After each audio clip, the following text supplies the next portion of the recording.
The workers froze the instant the shovel struck something solid.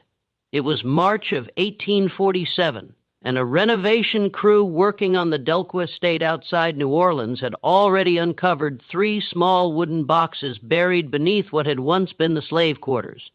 Each box held the same unsettling contents, dozens of tiny cloth bundles, carefully wrapped and deliberately preserved. Inside every bundle was a single human tooth. By the time local authorities were summoned, 17 more boxes had been pulled from the same patch of earth. Every one followed the same meticulous pattern. The Blancc family insisted they knew nothing about the burials, yet municipal records told a far more troubling story. Between 1791 and 1823, more than 40 enslaved people connected to the estate had disappeared without any record of sale, death, or transfer. No paperwork, no explanations. The boxes were quickly removed. The discovery was quietly suppressed by influential families with long-standing ties to the property. No formal investigation followed, and for decades the incident slipped into silence. But the contents of the final boxes pointed to something far more disturbing than simple neglect or lost records. They suggested a practice so deliberate, so coldly systematic, that it forced historians to reconsider what they believed about power, punishment, and control in antebellum Louisiana.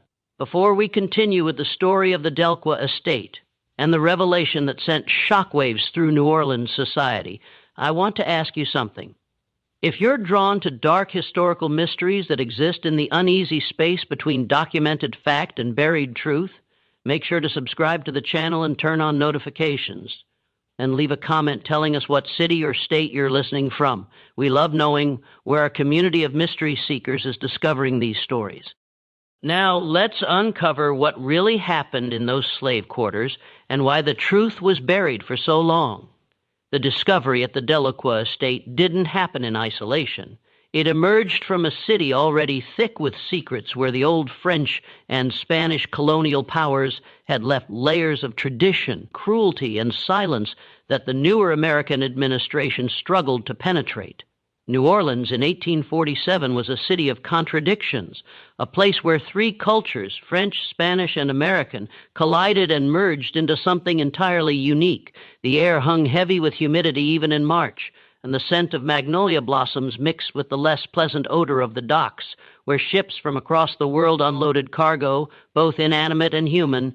The Mississippi River, swollen with spring rains, flowed past the city like a brown serpent, carrying with it the commerce and secrets of half a continent. The city had been American territory for over 4 decades, purchased from Napoleon in 1803 as part of the Louisiana Purchase, but its soul remained distinctly Creole. French was still spoken as commonly as English in the markets and drawing rooms. Spanish architectural influences dominated the older quarters with their wrought iron balconies and hidden courtyards. And beneath it all, the rhythms and traditions of Africa and the Caribbean pulsed through the city's veins, brought by enslaved people who'd been torn from their homelands and forced to build a new world for their masters. The Blancc estate sat on the northern edge of what locals were beginning to call the Garden District. Though in 1847 that area was still being developed by wealthy Americans who'd made their fortunes in cotton, sugar, and the slave trade itself. The main house was a sprawling structure of white columns and wide galleries built in 1789 by Jean-Baptiste Decaux, a French merchant who fled Sandaing during the early tremors of what would become the Haitian Revolution. Jean-Baptiste had been a shrewd man, according to the records that survived him. He'd seen the writing on the wall in Sandaing earlier than most of his fellow colonists, and he'd managed to escape with a substantial portion of his wealth intact, along with 12 enslaved people who'd been forced to accompany him into exile. In New Orleans, he'd used that wealth to purchase land and establish himself as a sugar planter, though his operation was smaller than the massive plantations that dominated the areas south of the city. The slave quarters, a row of small wooden cabins behind the main house, had housed anywhere from 30 to 60 enslaved people over the decades, depending on the family's fortunes and the demands of the sugar harvest. The cabins were simple structures, each about 12 feet square, with dirt floors and roofs that leaked during the frequent rainstorms. In winter, cold air seeped through the gaps between the boards. In summer, the interiors became ovens, trapping heat and humidity until breathing itself became an effort. By 1847, the estate had passed to Jean-Baptiste's grandson, Christophe Decoy, a man in his early 52nds who'd inherited not just property but a reputation. Christophe was known throughout New Orleans society as a man of culture and refinement. He spoke fluent French, Spanish, and English. He traveled to Paris twice and maintained correspondence with intellectuals in France. He collected books, patronized local artists, and hosted salons where the city's elite gathered to discuss literature, philosophy, and politics. His wife, Margot, was the daughter of a prominent Creole family, the Beaumonts, who could trace their lineage back to the earliest French settlers of Louisiana. She was known for her elaborate soirees, events that could last until dawn, and featured the finest food, wine, and entertainment. Meant that New Orleans had to offer. Their 3 children, 2 sons and a daughter, attended the finest schools and were being groomed to take their places among the city's aristocracy. To the outside world, the Delqua family represented the best of New Orleans society, cultured, prosperous, and respectable. But those who worked closely with the family, the house servants who saw them in their private moments, the vendors who delivered goods to the estate, the neighbors whose properties adjoined theirs, spoke in whispers of something else. The Delqua estate had an unusually high turnover of enslaved workers. People would arrive, purchased at the slave markets on Chartres Street, or brought in from other plantations, work for a period of months or sometimes years, and then simply disappear from the property. When questioned, the family would provide vague explanations, sold to a plantation upriver, sent to work in the household of a relative in Mobile, died of fever, and buried in the poppers field outside the city. These explanations were accepted because they were common. Enslaved people were property, and property changed hands frequently. Disease was rampant in New Orleans, particularly during the summer months when yellow fever swept through the city with devastating regularity. Death was so common that it barely warranted comment. But there were inconsistencies that troubled those who paid attention. Bills of sale that should have existed for transferred enslaved people couldn't be found. Death certificates that should have been filed with the city were missing. And sometimes people who'd supposedly been sold to plantations upriver would be spotted months later in New Orleans working for different masters with no memory of ever leaving the city, or with memories so fragmented and confused that they couldn't provide a coherent account of what had happened to them. One person who'd noticed these inconsistencies was Father Antoine Blancc, a Catholic priest who served the French-speaking community in New Orleans. Father Blancc had been hearing confessions and providing spiritual guidance to both free and enslaved people for over 20 years, and he developed a reputation as a man who genuinely cared about the souls in his care, regardless of their social status. In the spring of 1846, a year before the boxes would be discovered, Father Blancc had been approached by an elderly enslaved woman named Josephine, who worked in the Delacroix household. Josephine had been with the family for over 30 years, having been purchased by Jean-Baptiste himself in the 1810s. She was one of the few enslaved people who'd remained on the property for an extended period, and she'd seen dozens of others come and go. Josephine told Father Blancc a disturbing story. She claimed that Jean-Baptiste Decoy had practiced a form of control over the enslaved people on his property that went beyond the usual brutalities of slavery. He'd extracted teeth from newly arrived enslaved people, telling them that as long as he held their teeth, they could never truly be free. The teeth, he'd claimed, contained their souls, their essence, and he would use them to track down anyone who tried to escape or to curse anyone who disobeyed him. Josephine herself had lost a tooth to Jean-Baptiste's practice when she'd first arrived at the estate. She remembered the terror of that day, the way Jean-Baptiste had explained the ritual in his precise French, translated by an older enslaved man who'd been on the property for years. She remembered the pain of the extraction, performed without any form of anesthetic, and the way Jean-Baptiste had wrapped the tooth in cloth and placed it in a wooden box with dozens of others. For years, Josephine had believed absolutely in the power of the writ. She'd seen what happened to people who tried to escape. They were always caught, always returned, and she'd believed it was because Jean-Baptiste had used their teeth to track them down. She'd seen people who disobeyed suffer mysterious illnesses or accidents, and she'd believed it was because Jean-Baptiste had cursed them through their teeth. But as she'd grown older, as she'd seen Jean-Baptiste die and his son take over the estate, as she'd watched the practice gradually fade away, Josephine had begun to question, had the teeth really held power, or had it all been an elaborate trick, a way of exploiting the spiritual beliefs that many enslaved people had brought with them from Africa and the Caribbean? Father Blancc had listened to Josephine's story with growing horror. He'd heard rumors of similar practices on other plantations, whispers of psychological control that went beyond physical punishment, but he'd never encountered such a detailed account, and he'd never heard of anyone documenting the practice so systematically. He'd asked Josephine if she knew what had happened to the boxes of teeth after Jean-Baptiste's death. She told him that Jean-Baptiste's son, Christophe's father, whose name had also been Christophe, had been disturbed by the discovery of the boxes and had ordered them buried somewhere on the property.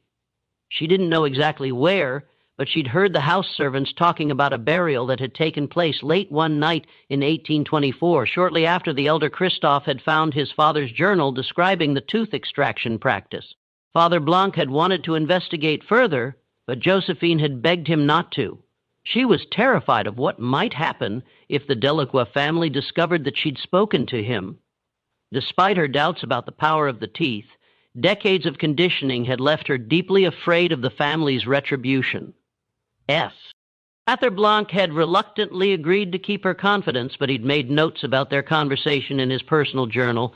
Those notes would later prove crucial to understanding the full scope of what had happened at the Delacroix estate.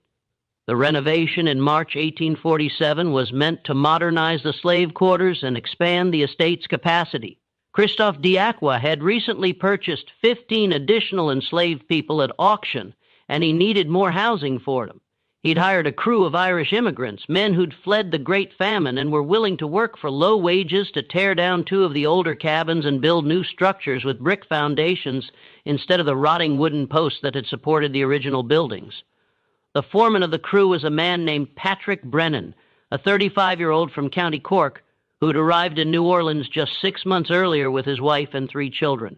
Brennan had been a tenant farmer in Ireland, and he'd watched his neighbors starve as the potato blight destroyed crop after crop.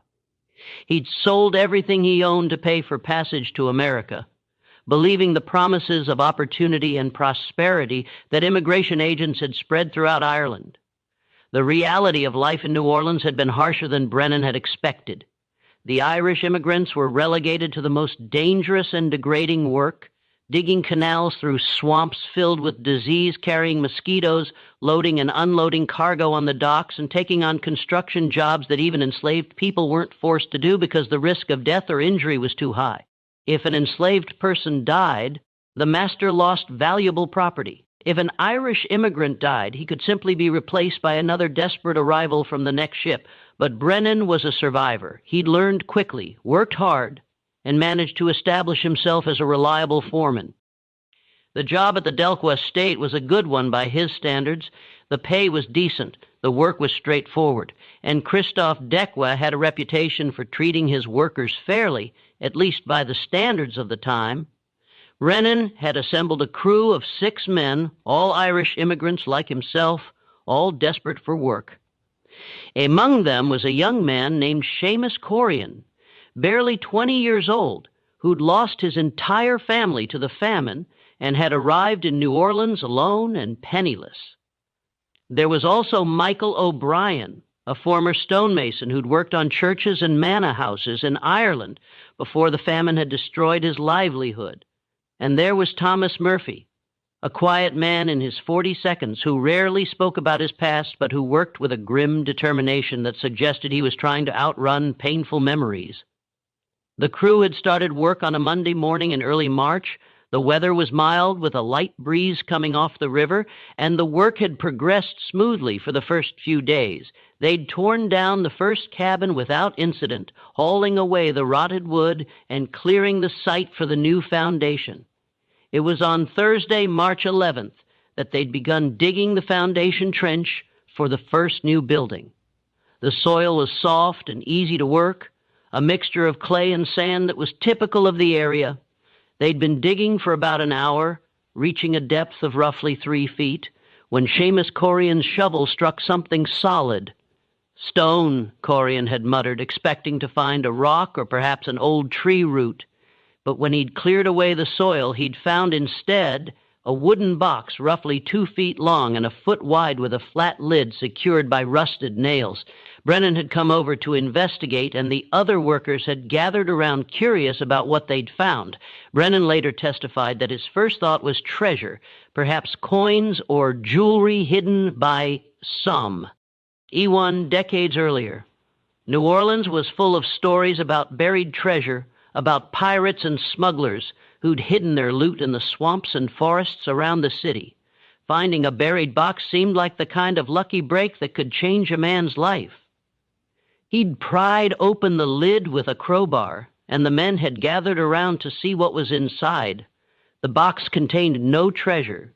Instead, it held dozens of small cloth bundles, each one tied with twine that had darkened with age. The bundles were arranged in neat rows packed tightly together. Brennan had opened one of the bundles carefully, his hands shaking slightly with anticipation.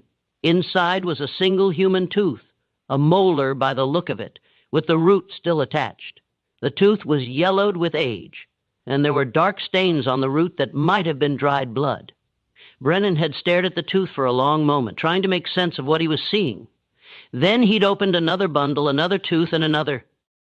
Every bundle in the box contained a single tooth, each one carefully wrapped and preserved. The men had stood in silence, staring at the contents of the box. The discovery was so unexpected, so inexplicable, that none of them knew how to react. Then Seamus Corian had pointed to the ground a few feet away. "There's another one," he'd said, his voice barely above a whisper. They dug more carefully this time and found a second box identical to the first. It, too, contained cloth-wrapped teeth. By the end of that first day, they'd found 5 boxes, all buried at roughly the same depth, all containing the same thing. Brennan had reported the discovery to Christophe Delacroix that evening. He'd found Delacroix in his study, a room lined with bookshelves and dominated by a large mahogany desk. Delacroix had been reading when Brennan knocked, and he'd looked up with mild annoyance at the interruption. "Boo!" When Brennan had explained what they'd found, Delacroix's expression had changed dramatically. The color had drained from his face, and his hands had begun to tremble. He'd asked Brennan to repeat himself, as if he couldn't quite believe what he was hearing. Brennan had brought one of the boxes with him, and he'd placed it on Delacroix's desk. Delacroix had opened it slowly, his movements careful and deliberate, as if he were afraid of what he might find inside. When he'd seen the cloth-wrapped teeth, he'd closed his eyes and taken a deep breath. "Stop work immediately," Delacroix had said, his voice barely steady. "Send the men home. I'll pay them for the full day. Tell them not to speak of this to anyone. I'll contact the authorities in the morning." But Delacroix didn't contact the authorities. Instead, he'd spent that night in his study, going through old ledgers and documents that had been stored in the estate's archives for decades. His wife, Margot, had found him there at dawn, surrounded by papers, his eyes red from lack of sleep, and his face haggarded. When she'd asked what was wrong, he'd told her only that there had been a disturbing discovery on the property and that he needed to understand its origins before involving outsiders. Margot had pressed him for details, but Christophe had refused to elaborate. He'd simply told her to keep the children away from the construction site and to ensure that the house servants didn't gossip about whatever they might have heard. The next day, Friday, March the 12th, Christophe Delacroix had instructed Patrick Brennan to continue the excavation, but to do so carefully and document everything they found. He'd hired 2 additional workers and offered them extra pay for their discretion. He'd also brought in a clerk from his business office, a young man named Henri Dubois, to keep detailed records of the excavation. Dubois was a meticulous Record keeper and his notes from that week would later provide crucial evidence about the scope of the discovery.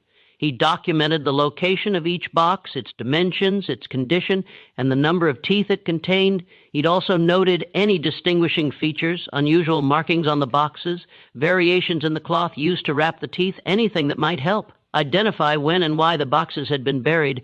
Over the next week, the crew had unearthed a total of 22 boxes, all buried in the area directly beneath and around the old slave quarters. The boxes were arranged in a pattern that suggested they'd been buried systematically, not randomly. The oldest boxes, judging by the degree of decay, were closest to the original slave quarters that had been built in the 1790s. The newer ones, though still decades old, were buried slightly farther away toward the edge of the property. Each box contained between 30 and 60 cloth-wrapped teeth. Some of the teeth were clearly from adults, large murs, and in sizes that showed signs of wear from years of use. Others were from children, small and delicate, some so tiny that they must have come from infants or toddlers. A few of the bundles also contained small scraps of paper with markings that might have been names or dates, but the ink had faded beyond legibility, leaving only ghostly traces of what had once been written there. The boxes themselves showed varying degrees of age and decay. Some were made of cypress, a wood that resisted rot well in the damp Louisiana soil. Others were made of pine, which had deteriorated more quickly, with some boxes partially collapsed under the weight of the soil. The nails used to secure the lids were hand-forged, a detail that confirmed the boxes dated from the early 19th century or earlier, before machine-made nails became common. Brennan had kept a careful record of where each box was found, creating a rough map of the excavation site. He'd noticed that the boxes seemed to be arranged in rough rows, as if they'd been buried according to some system. The pattern suggested a deliberate organization, not the random burial of discarded objects. On the 8th day of excavation, Tuesday, March 16th, the crew made a discovery that would prove to be the key to understanding everything else.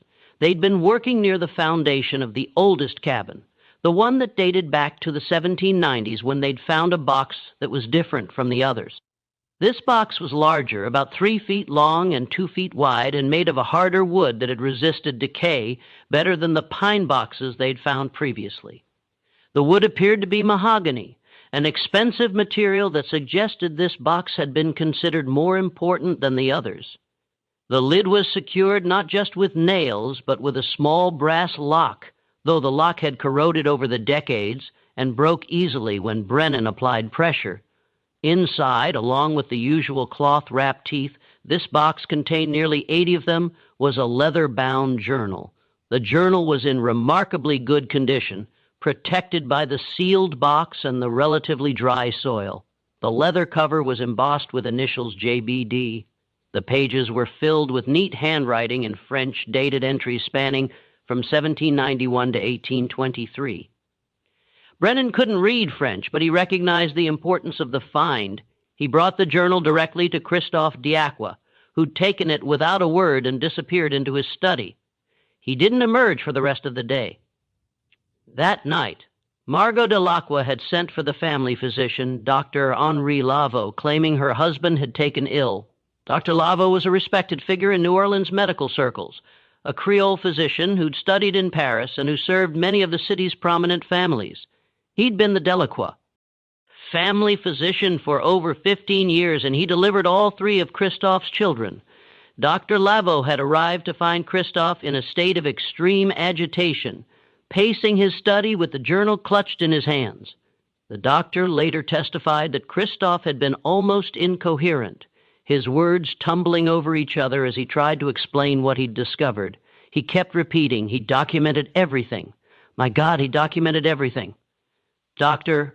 Laveau had managed to calm Christophe enough to learn what had upset him so profoundly. The journal, Christophe explained, had been written by his grandfather, Jean-Baptiste Dequa. It was a meticulous record of a practice that Jean-Baptiste had implemented on the plantation, a system of control that went far beyond the usual brutalities of slavery.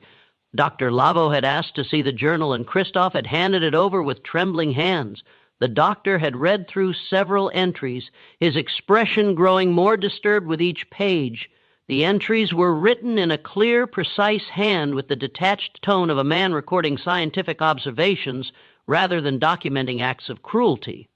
The first entry was dated November 3rd, 1791, just a few months after Jean-Baptiste had arrived in New Orleans from Saint-Denis. It read, "Today I have implemented a new method of ensuring compliance among the workers. Having observed the effectiveness of psychological control in Saint-Denis, I have adapted a practice that exploits the spiritual beliefs common among those brought from Africa and the Caribbean islands. Upon arrival, each worker will have a tooth extracted. The tooth will be preserved and stored, and the worker will be informed that their essence is now held by the Blancc family. Should they attempt escape or prove disobedient, the tooth will be used to track them and ensure their return. The fear of spiritual bondage I have observed is often more effective than physical restraint." The entry continued with clinical details about the first extraction performed on a man named Baptiste, who'd been brought from Saint-Denis with Jean-Baptiste. The extraction had been done by a local physician whom Jean-Baptiste had paid handsomely for his discretion. The procedure had been performed without anesthetic, and Baptiste had been told that his tooth now contained his soul, which would remain in Jean-Baptiste's possession as long as he lived. Subsequent entries documented hundreds of similar extractions over the next 3 decades. Jean-Baptiste had kept meticulous records of each person who'd had a tooth extracted, their name, approximate age, where they'd come from, and the date of the extraction. He'd also noted their behavior after the extraction, documenting whether the psychological control had been effective. Most of the entries suggested that the practice had worked exactly as Jean-Baptiste had intended. People who'd had their teeth extracted rarely attempted escape, and when they did, they were often caught quickly, not because of any supernatural power, but because their fear of the supposed curse made them careless and easy to track. They believed they couldn't truly escape as long as Jean-Baptiste held their teeth, so they didn't plan their escapes carefully or travel far enough to avoid capture. But the journal revealed something even more disturbing than the extractions from living people. Jean-Baptiste had also documented what happened when enslaved people died on the property, whether from disease, accident, or the brutal conditions of their labor. He would have their bodies buried in unmarked graves in the far corner of the property, but not before extracting additional teeth. These teeth would be added to the boxes, ensuring that even in death, the enslaved remained under Blancc control. Journal entries about post-mortem extractions were particularly chilling in their detachment. Marie, aged 24, succumbed to fever on July 18th. 3 teeth extracted before burial. Subject had been compliant throughout her service. Teeth stored in box 7. Jacques, age 16, died from injuries sustained in mill accident. 2 teeth extracted. Subject had shown signs of rebelliousness. Teeth stored in box 12 as warning to others. Dr. Lavo had read through dozens of these entries, feeling his stomach turn with each one. He'd known the Blancc family for years, had attended their parties, had delivered their children, had considered Christophe a friend. The revelation that this practice had been carried out on the property, that the boxes of teeth represented decades of systematic psychological torture, was almost incomprehensible. But what disturbed Dr. Levo most was the realization that Jean-Baptiste's practice hadn't been unique. Scattered throughout the journal were references to other plantation owners who'd consulted with Jean-Baptiste about his methods. Some of these references were explicit, naming prominent Louisiana families and describing their interest in implementing similar practices on their own properties. Others were more circumspect, referring only to colleagues or associates who'd sought Jean-Baptiste's advice. One entry from 1803 read, "Received visit from Monsieur Beaumont regarding management techniques. Explained the tooth extraction method and its psychological foundations. Monsieur Beaumont expressed interest in implementing similar practice on his property in Blancc, means parish, provided him with contact information for Dr. Rousseau, who was proven most reliable in performing the extractions." Another entry from 1811 read, "Correspondence from Monsieur Thibault requesting details of the tooth preservation method. Explained the importance of proper wrapping and store egg." E, to maintain the psychological effect, suggested he maintain detailed records as I have done to track effectiveness over time. These references suggested that the tooth extraction practice had spread beyond the Delacroix estate, that it had become part of a network of psychological control employed by multiple plantation owners throughout Louisiana and possibly beyond. Christophe, his voice shaking, told Dr. Lavo that the journal contained over 300 entries documenting individual tooth extractions. 300 people who'd had their teeth extracted, their spirits claimed, their humanity reduced to a wrapped bundle in a buried box. And the practice hadn't ended with Jean-Baptiste's death in 1823. The journal's final entry suggested that he'd instructed his son, Christophe's father, to continue the tradition. Dr. Lavo had asked the obvious question. Had Christophe's father continued the practice? Had Christophe himself? Christophe's answer had been complicated. His father, he claimed, had been horrified by Jean-Baptiste's journal when he discovered it after the old man's death. The elder Christophe had found the journal in a locked drawer in Jean-Baptiste's desk, along with a letter instructing him to continue the tooth extraction practice and maintain the records. But instead of following his father's instructions, the elder Christophe had immediately stopped the practice. He'd refused to extract any more teeth, and he'd tried to destroy the evidence of what had been done. He'd burned some of the boxes, scattering the ashes in the river, but he'd been unable to bring himself to destroy all of them, perhaps out of some sense that the crimes they documented shouldn't be completely erased from history. And he'd been unable to destroy the journal itself, despite knowing that it was evidence of practices that would be condemned even by the standards of a slaveholding society. Instead, he'd ordered the remaining boxes and the journal buried on the property in 1824, late one night, when only a few trusted house servants were present.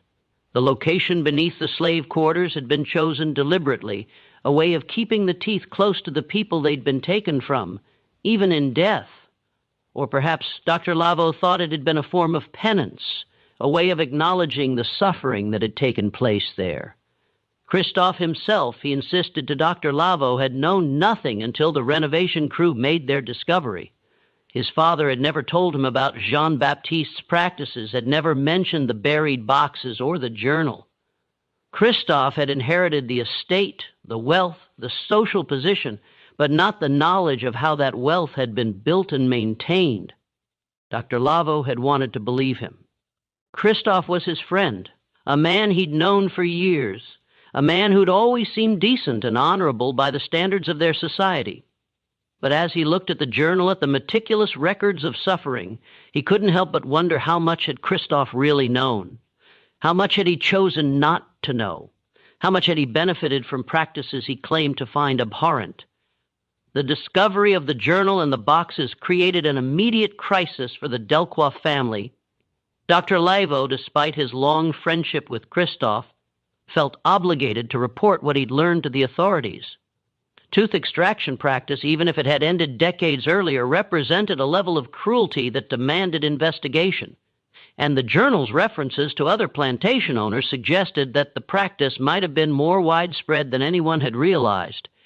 But Christophe had begged Dr. Lavo to wait to give him time to understand the full scope of what his grandfather had done before the matter became public. He'd argued that rushing to involve the authorities would only create a scandal that would destroy his family without actually helping anyone. The people who'd suffered under Jean-Baptiste's practice were long dead, he'd said. What purpose would be served by dragging their suffering into the light now? Dr. Lavo had been torn. On one hand, he felt a moral obligation to report what he'd learned. On the other hand, he understood Christophe's concerns about scandal and the potential consequences for the Delacroix family. After much deliberation, he'd agreed to a delay of 1 week. In that time, Christophe would research his family's history and try to understand the full extent of Jean-Baptiste's practices. If at the end of that week, Christophe hadn't found a way to address the situation appropriately, Dr. Lavo would report the matter to the city authorities himself. Christoph had thrown himself into the research with desperate intensity. He'd spent every waking hour going through the estate's archives, examining every document related to his grandfather's time as master of the property.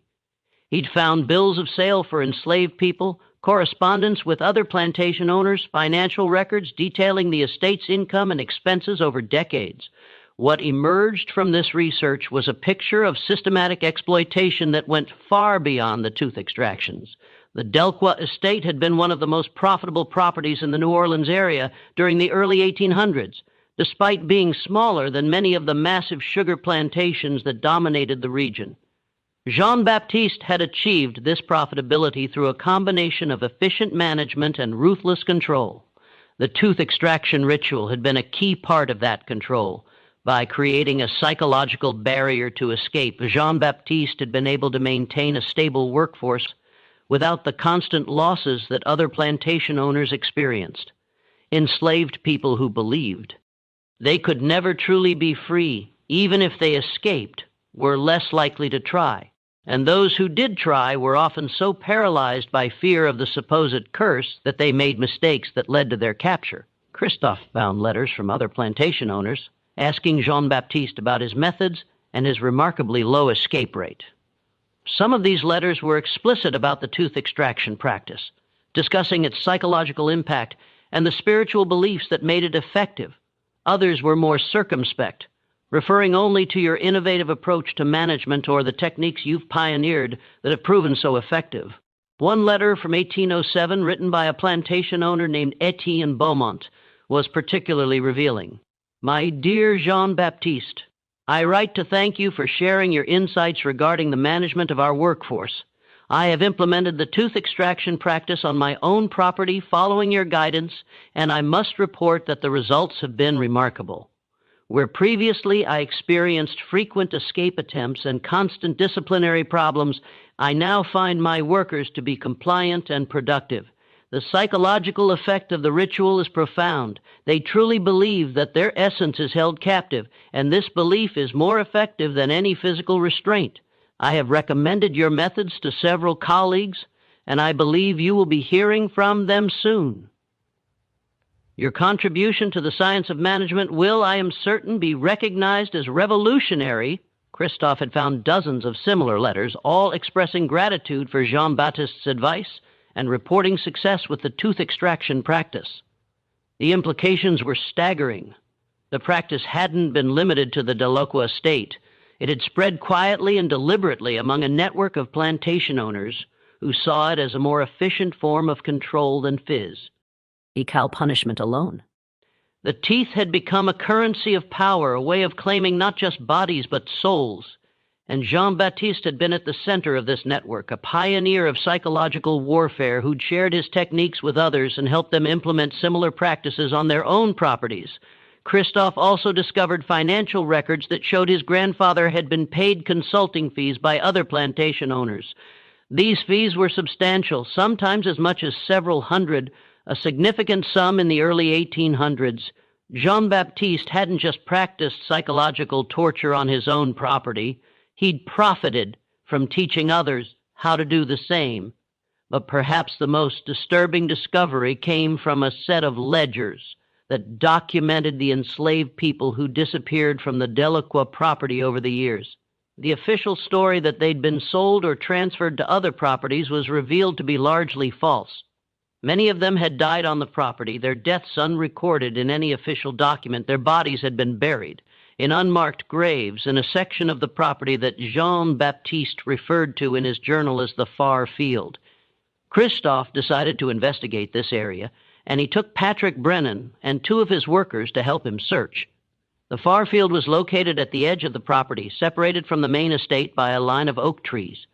It was an area that had never been cultivated, left as rough grassland that was occasionally used for grazing. They'd searched for several hours, probing the ground with long metal rods, looking for the soft spots that might indicate disturbed soil. They'd found 17 locations where the ground gave way more easily than the surrounding area, suggesting that something had been buried there. Christophe had ordered them to dig at one of these locations, and they'd found human remains buried about 4 feet down.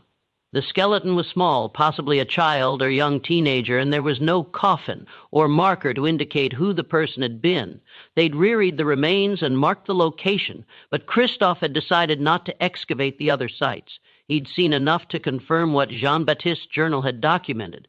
Dozens of people had died on the property and been buried without ceremony or record. As Christophe dug deeper into his family's history, he began to notice something else. The family's wealth had declined significantly after 1823, the year Jean-Baptiste died, and the tooth extraction practice ended. The estate's financial records showed a clear pattern. During Jean-Baptiste's lifetime, the property had been highly profitable, generating substantial income from sugar production. But after his death, profits had declined steadily. The elder Christophe had struggled to maintain the estate's productivity. He'd experienced more escapes, more resistance, more management problems than his father ever had. Without the psychological control that the tooth extraction ritual provided, the enslaved people on the property had been more willing to resist to test the limits of their master's power. The profit margins had shrunk, and the family had been forced to sell off portions of the property to maintain their lifestyle. By the time the younger Christophe inherited the estate in 1839, it was a shadow of what it had been during Jean-Baptiste's time. The family was still wealthy by most standards, but they were no longer among the elite of New Orleans society. It was a damning correlation. The Delacroix fortune had been built on a specific form of terror, and when that terror ended, so did the prosperity. The tooth extraction practice hadn't just been a cruel eccentricity, it had been a fundamental part of the estate's economic model. Meanwhile, despite Christophe's attempt at secrecy, word of the discovery had begun to spread. The Irish workers, though paid for their discretion, had families and friends. Patrick Brennan had told his wife about the boxes, swearing her to secrecy. But she'd mentioned it to a neighbor who told someone else, and soon rumors were circulating through the Irish immigrant neighborhoods near the docks. The rumors were garbled and exaggerated, as rumors tend to be. Some people said that hundreds of bodies had been found buried beneath the Delacroix estate. Others claimed that the boxes contained not just teeth, but other body parts, fingers, toes, even hearts. A few whispered that the teeth had been used in voodoo rituals, that Jean-Baptiste Delacroix had been a practitioner of dark magic.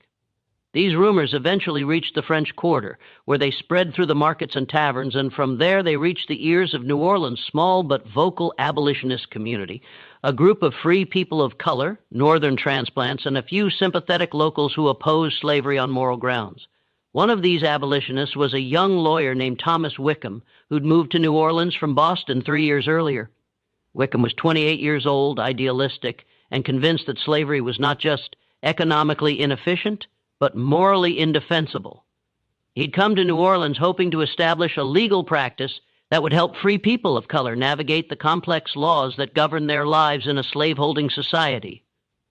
Wickham had heard the rumors about the Delacroix estate, and he'd immediately recognized their significance. If the rumors were true, if a prominent New Orleans family had been systematically extracting teeth from enslaved people as a form of psychological control, it would be powerful evidence of slavery's inherent cruelty. It would be a story that could be used to sway public opinion to show people in the North, and even in the South, that slavery wasn't just about labor exploitation, but about comprehensive dehumanization. Wickham had begun investigating, asking questions, trying to separate fact from rumor. He'd spoken to some of the Irish workers who'd been involved in the excavation, and they'd confirmed that boxes containing teeth had indeed been found. He tried to speak to Christophe Delacroix directly, but his requests for a meeting had been refused. Finally, Wickham had gone to the city authorities, demanding to see the boxes and any other evidence that had been discovered. He'd argued that the boxes were evidence of crimes that demanded investigation, regardless of how long ago those crimes had been committed. The city authorities had been reluctant to get involved. New Orleans in 1847 was a city deeply invested in the institution of slavery. The city's economy depended on the labor of enslaved people and the trade in human beings. The city's elite were almost all slave owners or had close ties to slave-owning families. Investigating the Delacroix family would mean investigating practices that might implicate dozens of other prominent families. But Wickham had been persistent, and he'd found an ally in an unexpected place. Father Antoine Blancc, the Catholic priest who'd heard Josephine's confession the previous year. Father Blancc had been troubled by what Josephine had told him, and when he'd heard about the discovery of the boxes, he'd realized that her story had been true. Father Blancc had approached Wickham and shared what Josephine had told him, though he'd been careful not to reveal her identity. The priest's testimony had given Wickham's investigation new credibility, and the city authorities had finally agreed to examine the boxes and any other evidence that had been found. The pressure on Christophe Dequa intensified when an unexpected figure came forward, WI. Information about the boxes. Her name was Celeste Thibault, and she was a free woman of color who worked as a seamstress in the French Quarter. She was in her late 62nd, and she claimed to have worked on the Delacroix estate as a young woman in the 1790s. Celeste's story, which she told to Thomas Wickham and later repeated in a sworn deposition, provided crucial context for understanding Jean-Baptiste's tooth extraction practice. She'd been born enslaved on a plantation in Saint-Dang and had been brought to New Orleans by Jean-Baptiste when she was about 12 years old. Shortly after he'd fled the island in 1791, she remembered the tooth extraction vividly, even though it had happened over 50 years earlier. The memory had never faded, she said, because the pain and terror of that day had marked her in ways that went beyond the physical. Jean-Baptiste had gathered all the newly arrived enslaved people. There had been about 15 of them, ranging in age from children to adults, in the courtyard of the estate. It had been a hot day in late summer, Celeste remembered, and the air had been thick with humidity. Mosquitoes had swarmed around them as they'd stood in the courtyard, uncertain about what was going to happen. Jean-Baptiste had explained through a translator who spoke both French and the Creole language that many of the Sandom refugees spoke what was about to happen.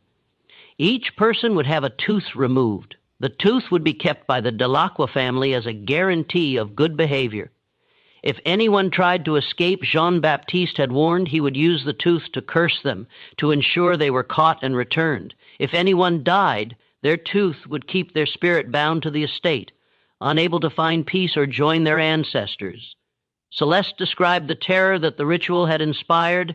Many of the enslaved people, herself included, had grown up with spiritual traditions.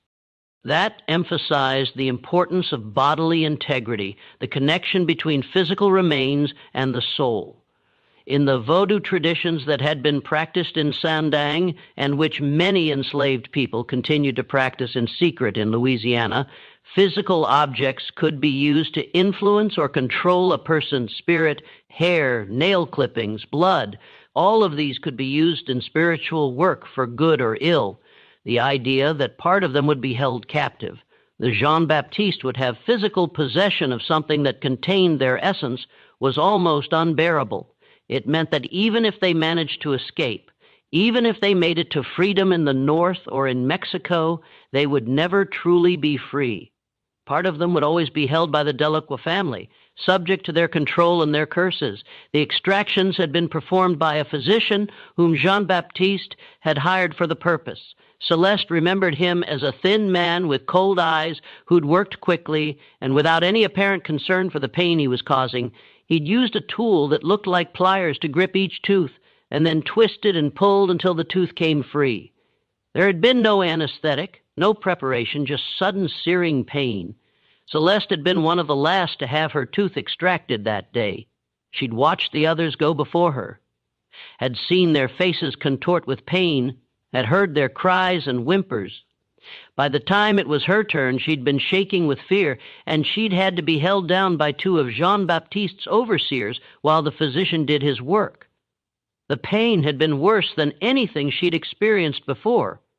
She'd felt the tooth crack as the physician twisted it, felt the root tear free from her jaw, felt the sudden gush of blood that had filled her mouth. She'd been given a cloth to bite down on afterward to help stop the bleeding, but the pain had lasted for days. Our jaw had swollen, and she'd had difficulty eating for over a week, But worse than the physical pain had been the psychological impact. For years afterward, Celeste had believed absolutely in the power of the extracted tooth. She'd been convinced that John Baptist could use it to track her, to curse her, to control her even from a distance. The belief had shaped every decision she'd made, every thought of resistance or escape. She'd seen what happened to people who tried to escape from the Blancc estate. They were always caught, always returned. And she'd believed it was because Jean-Baptiste had used their teeth to track them down. She'd seen people who disobeyed suffer mysterious illnesses or accidents. And she'd believed it was because Jean-Baptiste had cursed them through their teeth. But Celeste also revealed something that wasn't in Jean-Baptiste's journal: resistance. Not all of the enslaved people had accepted the power of the tooth ritual. Some, particularly those who'd been born in the Americas and had less connection to African spiritual traditions, had seen it as a cruel trick, a way of exploiting their beliefs for the master's benefit. There had been attempts to steal the boxes, to reclaim the teeth, and break the psychological hold they represented. Celeste knew of at least 3 such attempts during her time on the estate between 1791 and 1803, when she'd been freed. All had failed. Jean-Baptiste had kept the boxes locked in a secure room in the main house, and anyone caught trying to access them had been punished severely. One man, whose name Celeste remembered as Pierre, had managed to break into the room where the boxes were kept in 1797. He'd been caught before he could take any of the teeth, and Jean-Baptiste had made an example of him. Pierre had been whipped publicly in front of all the other enslaved people on the property and then sold to a Tra dealer who specialized in supplying the brutal sugar plantations of the Caribbean, where life expectancy was measured in years rather than decades. The message had been clear. Attempting to reclaim your tooth, attempting to break the spiritual hold that Jean-Baptiste claimed to have over you, would result in consequences far worse than simply accepting your bondage. Celeste herself had been freed by Jean-Baptiste in 1803 when she was about 24 years old. The freedom had come as a reward for years of loyal service, and she suspected because Jean-Baptiste had wanted to demonstrate his benevolence. He'd given her manumission papers and a small sum of money, enough to establish herself as a seamstress in New Orleans. She'd left the estate and built a life for herself in the city, never speaking publicly about her experiences until the discovery of the boxes brought the memories flooding back. She'd married, had children, and established a successful business. But she'd never forgotten the tooth extraction or the years of psychological bondage it had represented. Now, in 1847, Celeste was willing to speak publicly about what had happened. She'd heard the rumors about the discovery at the Blancc estate, and she'd realized that her testimony could help people understand the full horror of what Jean-Baptiste had done. She'd contacted Thomas Wickham and offered to tell her story. Wickham had recognized immediately that Celeste's testimony was crucial. She was a living witness to the tooth extraction practice, someone who could describe not just the physical process, but the psychological impact it had had on those who'd endured it. Her story would make the boxes of teeth more than just abstract evidence. It would give them a human face, a personal dimension that would be impossible to ignore. Celeste's testimony was powerful, but it also raised new questions. If Jean-Baptiste had kept the boxes in the main house, how had they ended up buried beneath the slave quarters? When had they been moved and why? Christophe Dequa, confronted with Celeste's testimony and pressed by both Wickham and the city authorities, finally admitted what he'd learned from his research into his family's papers. His father had found the boxes in Jean-Baptiste's journal after the old man's death in 1823. Horrified by what he'd discovered, the elder Christophe had ordered the boxes buried on the property in 1824. The burial had taken place late one night, with only a few trusted house servants present. The location beneath the slave quarters had been chosen deliberately, though Christophe wasn't entirely sure of his father's reasoning. Perhaps it had been a way of keeping the teeth close to the people they'd been taken from, a form of symbolic return, or perhaps it had been a way of hiding the evidence in a place where it was unlikely to be discovered. Who would think to dig beneath the slave quarters, structures that were considered temporary and disposable? The elder Christoph had also tried to destroy some of the evidence. He'd burned several boxes, scattering the ashes in the Mississippi River, but he'd been unable to bring himself to destroy all of them, and he'd been unable to destroy the journal. Instead, he'd buried them, perhaps hoping that they would eventually decay and disappear, erasing the evidence of his father's crimes. Thomas Wickham seized on these details. The burial, he argued, was evidence that the elder Christoph had known the tooth extraction practice was wrong, perhaps even criminal. By burying the boxes instead of destroying them completely, he tried to hide the evidence while maintaining some twisted form of connection to the past. Wickham demanded that the authorities conduct a full investigation. He wanted the boxes examined by medical experts, the TE, analyzed to determine how many individuals they represented and how the extractions had been performed. He wanted the estate's records subpoenaed. Every document related to the enslaved people who'd lived and died there brought to light. Most importantly, he wanted the unmarked graves that Jean-Baptiste's journal mentioned located and properly identified. The Delacroix family resisted through their lawyers. They argued that the matter was a private family affair, that the practices described had taken place decades earlier under different laws and social norms, and the dredging up the past would serve no useful purpose. The enslaved people in question were long dead, they argued, and nothing could be done to help them now. Pursuing the investigation would only cause pain and scandal without achieving any meaningful justice. The legal battle dragged on through the spring and summer of 1847. Meanwhile, the boxes remained in the custody of the city, stored in a warehouse near the docks. Dr. Ari Lavo, who'd been asked by the city authorities to examine them, confirmed that they contained human teeth, hundreds of them, representing at least 200 individuals based on his count. But Dr. Lavo's examination revealed something else, something that would prove crucial to understanding the full scope of Jean-Baptiste's practice. Some of the teeth showed signs of having been extracted post-mortem. The bone around the root socket had characteristics consistent with extraction after death, when blood was no longer flowing and tissue had begun to change. But many others showed signs of having been extracted from living subjects, and the extractions had been done crudely without regard for the pain or damage inflicted.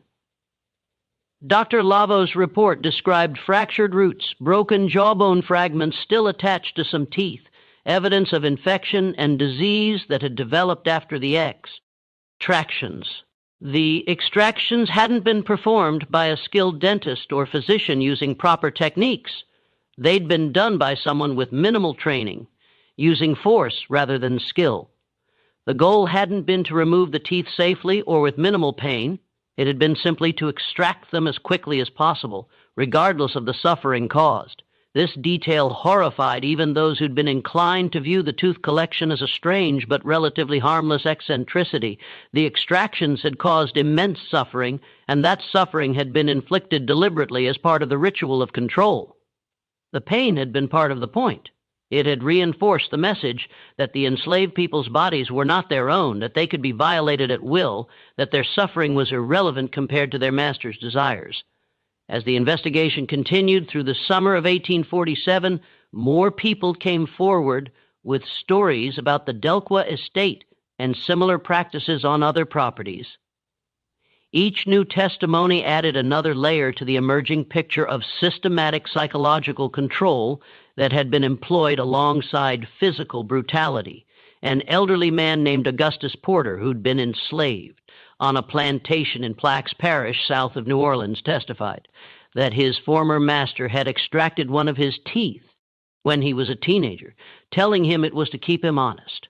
The master had kept the tooth in a small box on his desk where Porter could see it every time he entered the house. The constant visual reminder of what had been taken from him, Porter said, had been almost as effective as physical chains in keeping him compliant. Porter had eventually escaped during the chaos of the War of 1812, when British forces had invaded Louisiana,